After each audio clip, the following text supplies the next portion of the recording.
ಈಗ ಶರಣಬಸಪ್ಪನ ಮೂರ್ತಿ ಆಗ್ಯದ, ಕಲ್ಲೆ ಅದು. ಈಗ ಅಲ್ಲಿ ಪ್ಯಾಂಟಣಿಗೆ ಅಲ್ಲಿ ಆಗ್ಯದ, ಅದು ಕಲ್ಲೆ ಅದು. ಅದಕ್ಕೆ ತುಳಿದು ಬರ್ತೀರಿ, ಇದಕ್ಕೆ ಪೂಜೆ ಮಾಡ್ತೀರಿ. ಕಾರಣ ಏನ್ರಿ? ಅದು ಕಲ್ಲೆ ಅದ, ಇದು ಕಲ್ಲೆ ಅದ. ಖರೆ ಇದಕ್ಕೆ 3 ಹೊತ್ತು ಪೂಜೆ ಮಾಡ್ತೀರಿ, ಅದಕ್ಕೆ ತುಳಿದು ಬರ್ತೀರಿ. ಒಮ್ಮ ಪ್ಯಾಂಟಣಿಗೆ ಆದ ಕಲ್ಲ ಮೂರ್ತಿ ಕಲ್ಲಿ ಕೇಳ್ತತ್ತ. ಅಲ್ಲೋ, ನಾನು ನೀನು ಒಂದೇ ಕಣೆಯಾಗಿದ್ದವರು, ನಾನು ನೀನು ಒಂದೇ ಭೂಮಿಯಾಗ ಬೆಳೆದವರು.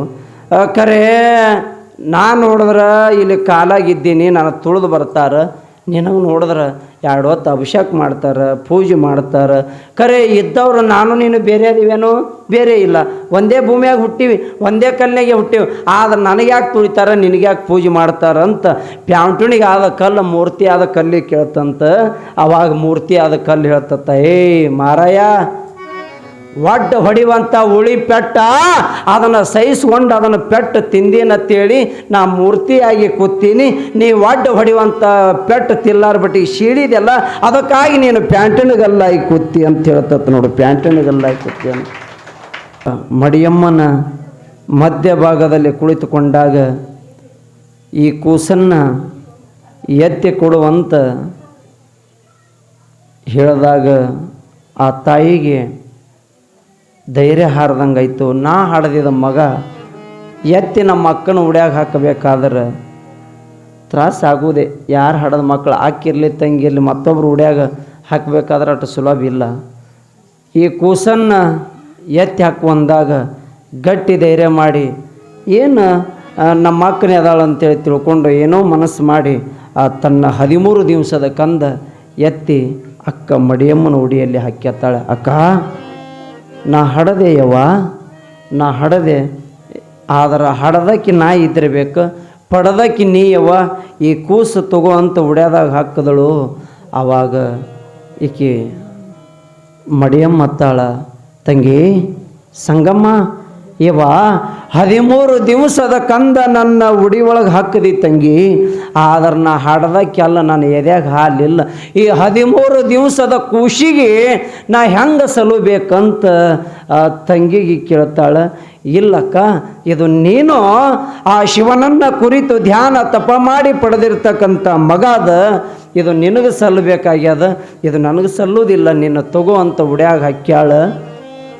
ಏನು ಶಿವನ ಕರುಣೆ, ಆ ಶಿವನೇ ಆಜ್ಞೆ ಮಾಡಿದ, ನಿನ್ನ ಹೊಟ್ಟಿಲಿಂದ ಹುಟ್ಟಲಿಲ್ಲಂದ್ರೂ ಕೂಡ 13 ದಿವಸದ ಕಂದ ನಿನ್ನ ಕೈವಶಿ ಆಗಲಿ, ಜಗತ್ತದೊಳಗೆ ಅದು ನಿನ್ನ ಮಗನೇ ಅಂತ ಹೆಸರು ಸಾರಲಿ ಅಂತ ಆಕೆಗೆ ಆಶೀರ್ವಾದ ಮಾಡಿದ್ದಲ್ಲ. ಆ 13 ದಿವಸದ ಕಂದ ಎತ್ತಿ ಆ ತಾಯಿ ಮಡಿಯಮ್ಮ ಶರಗ ತೆಗೆದು ಎದಿಗೆ ಹಚ್ಕೊಂಡ್ರ ಆ ಹಡಿಲಾರದ ಎದಿ ಒಳಗೆ ಹಾಲು ಇರ್ದಿದ್ದಿಲ್ಲ. ಆ ಸಮಯದೊಳಗೆ ಎದಿಗೆ ಹಚ್ಕೋದು ಅಟ್ಟೆ ತಡ ಆ ಕೂಸಿನ ಬಾಯಾಗ ಹಾಲು ಬಂದು ಅಂತ ನೋಡ್ರಿ, ಹಾಲು ಬಂದು ಅಂತೆ. ಎತ್ತಿ ಕೂಸಿ ಮಲಿ ಕುಡಿಸಿ ಒಂದೇ ಸಮನ ಜೋಗುಳು ಹಾಡ್ಲಕತ್ತಾಳ. ಹೇ ಭಗವಂತ, ಕರುಣಾನಿಧಿ, ದಯಸಾಗರ, ಯಪ್ಪ ಕಣ್ಣು ತೆರೆದೆಲ್ಲೋ, ನನ್ನ ಮನೆ ಕತ್ತಲಾದ ಮನೆ ಬೆಳಕು ತೋರಿದೆಲ್ಲೋ, ಬೆಳಕು ಹಚ್ಚಿದೆಲ್ಲೋ. ನೋಡ್ರಿ ಎಷ್ಟು ಶಕ್ತಿ ಸಾಮರ್ಥ್ಯ ಅದು. ಪರಮಾತ್ಮನ ಅವ ಹೊಲತಂದ್ರೆ ಗೊಡ್ಡಿದ್ದಾಕಳ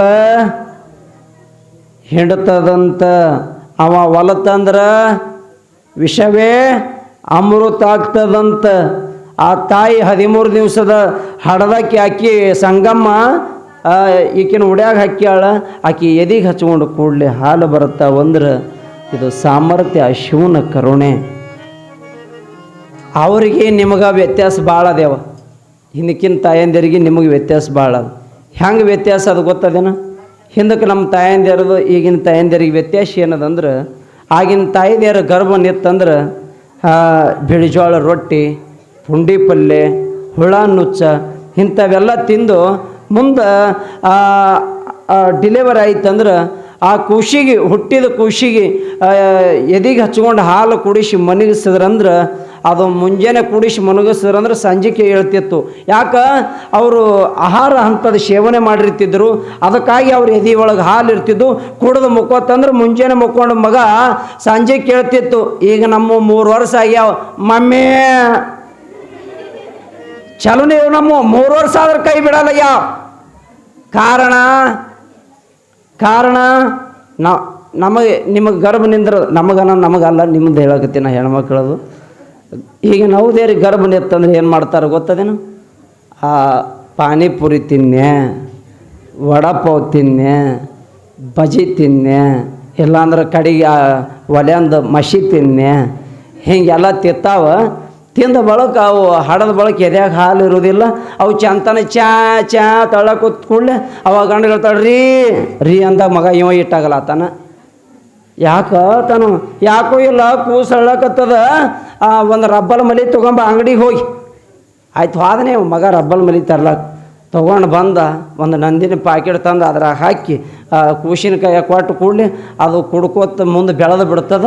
ಅದು ವಿಚಾರ ಮಾಡ್ತದ, ಅಲ್ಲ ನಾವು ಸಣ್ಣವರಿದ್ದಾಗ ನಮ್ಮವ್ವ ನನಗೊಂದು ಬಾಟ್ಲಿ ಕೊಟ್ಟಾಳ, ಈಗ ದೊಡ್ಡವಾದ ಬಳಕೆ ಯಾಕೆ ಬಿಡ್ಬೇಕಂತೇಳಿ ಅವು ಇಟ್ಟದ್ದು ಬಾಟ್ಲಿ ಹಿಡ್ಕೊಂಡು ಕೂತಾವೆ. ಮಾಡೋದೇನದ ಅದಕ್ಕೆ ಹೇಳ್ತಾರೆ ಶರಣರು. ಒಬ್ಬರು ಇಂಗ್ಲೀಷ್ ಕವಿಗಳು ಹೇಳ್ತಾರೆ, house is first class room, mother is the first teacher. ಅಂದ್ರೆ ಗೊತ್ತೈತಿ ಏನೋ ಗವಾಯಿ ನಿನಗೆ, ನೀ ಸುಮ್ಮ ತಿಳಿಯೊಳಗಡ್ಸಿಂಗ್. ಏನು ಹೇಳ್ತಾರೆ? ತಾಯಿನೇ ಮೊದಲನೇ ಗುರು, ಮನೆಯೇ ಮೊದಲನೇ ಪಾಠಶಾಲೆ, ಜನನಿನಿಂದ ಪಾಠ ಕಲಿತ ಜನರು ಧನ್ಯರು ಅಂತ ಹೇಳ್ತಾರೆ. ಇದು ಜೀವನದಲ್ಲಿ ಯಾರ ಕೈಯಾಗದ? ಈ ಮಾತು ಯಾಕೆ ಹೇಳಕತ್ತೀನಿ? ಒಂದು ಮಾತು ಹೇಳ್ತೀನಿ, ಲಕ್ಷ್ಯ ಇಟ್ಕೋರಿ. ನೀವು ನಿಮ್ಮ ಮಕ್ಕಳು ನಿಮ್ಮ ಹೊಟ್ಟೆಯಲ್ಲಿ ಬೆಳೀಲಕತ್ತು ಅಂದ್ರೆ ಇವಾಗ ಹಡದ ಬಳಕ ಅವಕ್ಕೆ ಎಷ್ಟು ಸಂಸ್ಕಾರ ಕಲಿಸಿದ್ರೂ ಒಂದು 25% ಕಲಿಬೇಕಾದ್ರೆ ವಜ್ಜದ. ಆದರೆ ನಿಮ್ಮ ಗರ್ಭದಲ್ಲಿದ್ದಾಗ ನೀವು ಎಷ್ಟು ಸಂಸ್ಕಾರ ಕಲಿಸ್ತೀರಿ, ಹಂಗೆ ಕಲಿಸ್ಲಿಕ್ಕೆ ಬರ್ತೀರಿ? ಕೂಸು ಹೊಟ್ಟೆಗಿರ್ತತ್ತೀರೇನು? ಮಾಡ್ಲಿಕ್ಕೆ ಬರ್ತದ. ಏನು ಬರ್ತದ? ತಾಯಿ ಸಂಗಮನ ಉದರದಲ್ಲಿ ಶರಣ ಬಸವೇಶ್ವರರು ತಾಯಿ ಹೊಟ್ಟೆಯಾಗ ಬೆಳೀತಿದ್ದ ಸಂಗಮನ ಉದರದಲ್ಲಿ ತಾಯಿ ಸಂಗಮ ಏನು ಮಾಡ್ತಿದ್ರು ಅಂದ್ರೆ ಕುಂತ್ರ ನಿಂತ್ರ ಗುರು ಲಿಂಗ ಜಂಗಮ ಸಾಕ್ಷಾತ್ ಮನ್ಕೊಂಡಾಗ ಎದ್ದಾಗ ರಾತ್ರಿ ಹಗಲ ಏನೇ ಇರಲಿ ಸಾಕ್ಷಾತ್ ಕಣ್ಣಾಗ ಪರಮಾತ್ಮ ಕಂಡಂಗಾಗೋದು, ಲಿಂಗ ಕಂಡಂಗಾಗೋದು, ಗುರು ಕಂಡಂಗಾಗೋದು, ಹಿಂಗೆ ಆಗ್ತಿತ್ತಂತ. ಆಕಿನ ಬೈಕಿ ಹಿಂಗೆ ಕಾಡ್ತಿದ್ವು ಅಂತ.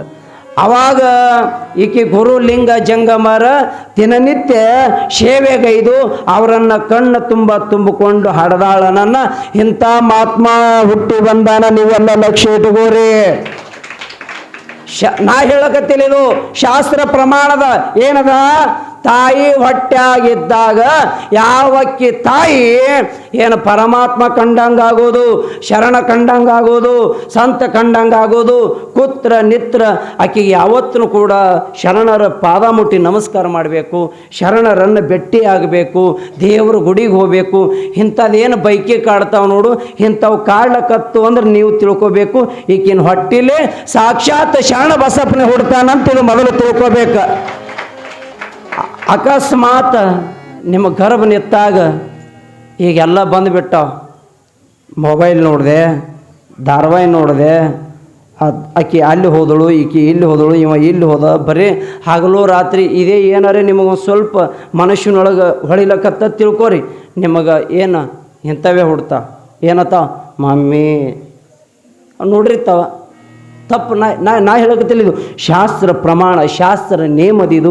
ಏನದಂದ್ರೆ ತಾಯಿ ಗರ್ಭದಾಗಿದ್ದಾಗ ಮಕ್ಕಳಿಗೆ ಏನನ್ನ ಸಂಸ್ಕಾರ ಕೊಡಬೇಕು. ಈಗ ನಮ್ಮ ಇಲ್ಲಿ ಬಂದ ನಮ್ಮ ಸಿದ್ದಯ್ಯಪ್ಪಗಳು ತಮ್ಮವರು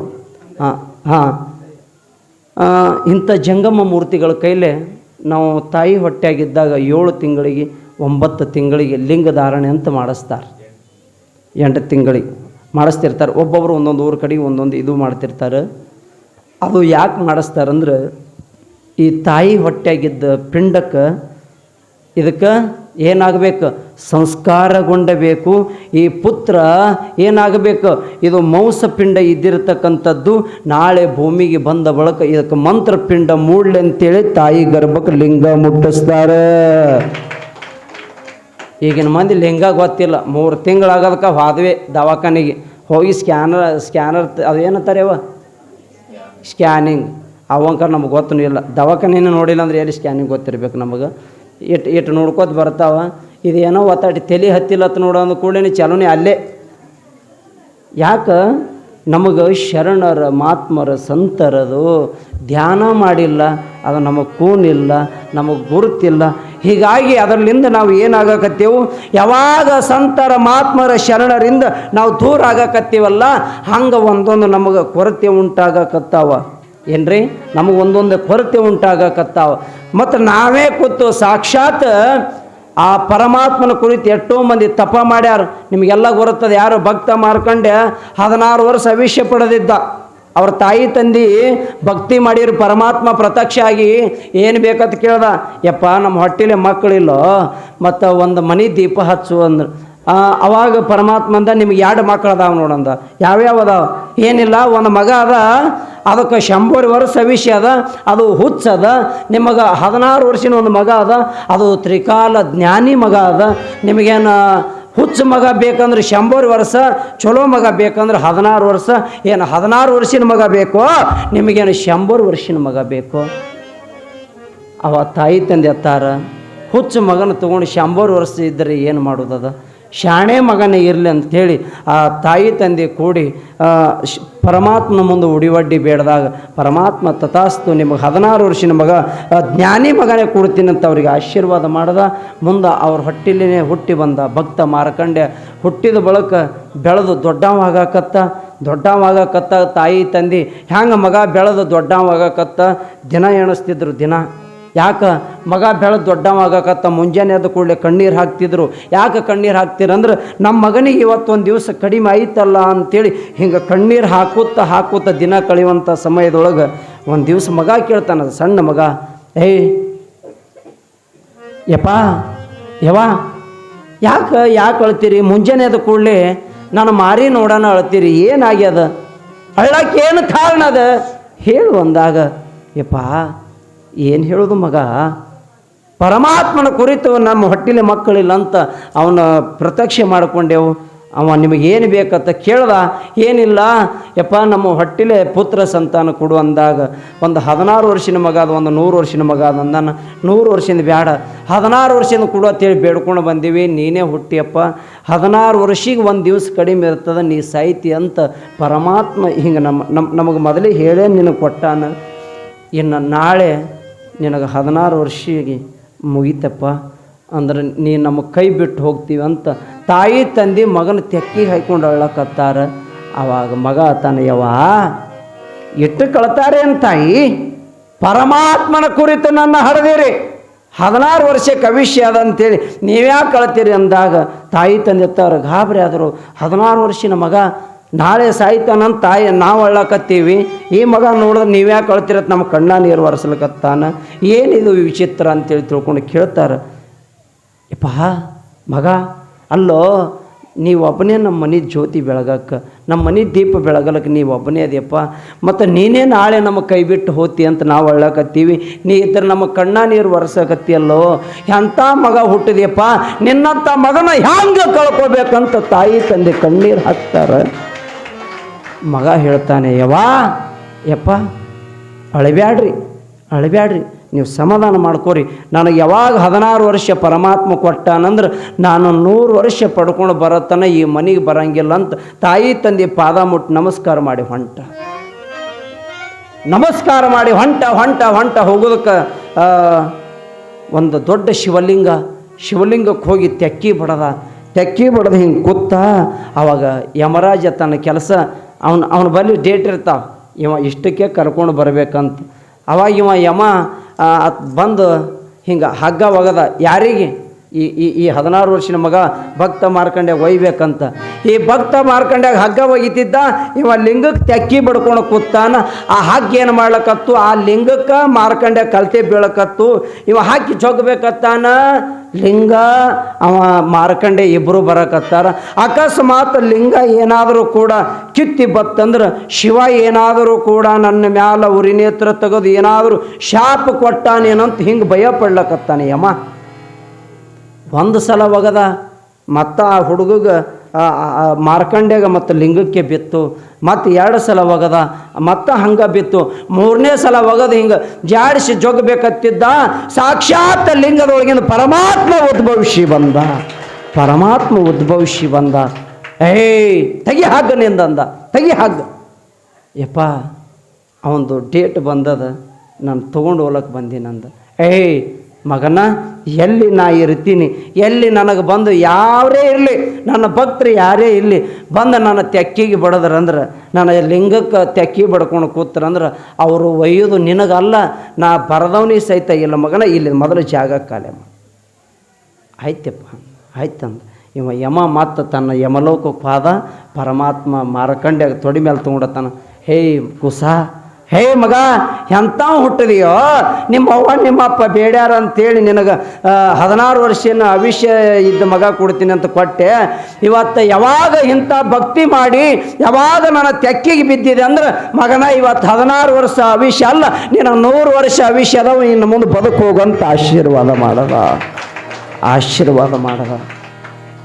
ಯಾಕೆ ಈ ಮಾತು ಹೇಳಕತ್ತೇವಂದರೆ, ನಾವು ಮಕ್ಕಳಿಗೆ ಕಲಿಸುವಂಥ ಸಂಸ್ಕಾರ, ನಡೆ, ನುಡಿ ಈ ಭೂಮಿ ಮೇಲೆ ಈ ಸದ ನೋಡಿ ನೀವು, ಈ ಕೆಟ್ಟ ಕಲಿಕಾಲ ಇದು ಕಂಪ್ಯೂಟರ್ ಯುಗದಾಗ ವಿದ್ಯಾ ಕಲಿಸೋರು ಲಕ್ಷ ಬೇಡ 2 ಲಕ್ಷ ಕೊಟ್ರೆ ನಮ್ಮ ಮಕ್ಕಳಿಗೆ ವಿದ್ಯಾ ಕಲಿಸ್ತಾರೆ. ನಾವು ಹೆಂಗೆ ಹತ್ತೀವಿ ಹಂಗೆ ವಿದ್ಯಾ ಕಲಿಸೋರು ಅದಾರ.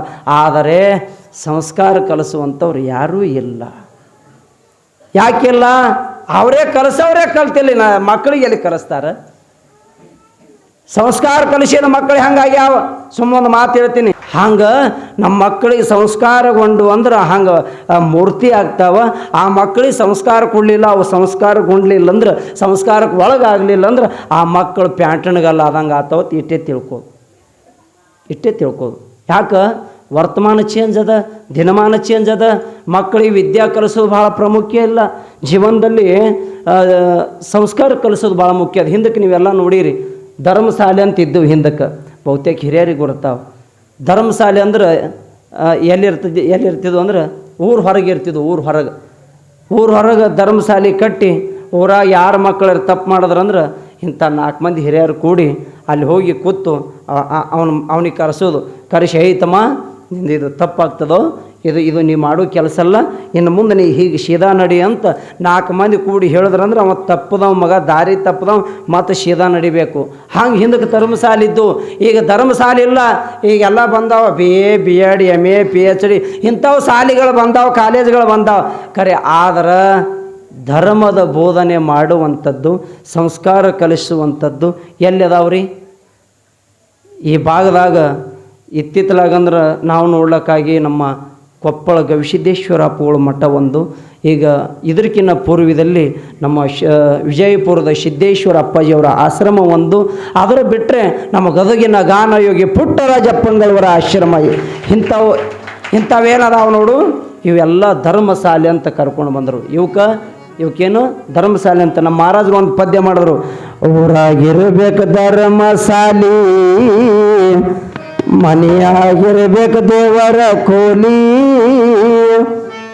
ಭಾಳ ಚಲೋ ಹೇಳ್ತಾರೆ. ಇನ್ನು ನಾಳೆಯಿಂದ ಹಾಡ್ತೀನಿ, ಇವತ್ತು ಸಮಯ ಇಲ್ಲ, ಸಮಯ ಬಂದಂಗೆ ವಿಷಯ ಬಳಸಬೇಕಾಗ್ತದೆ.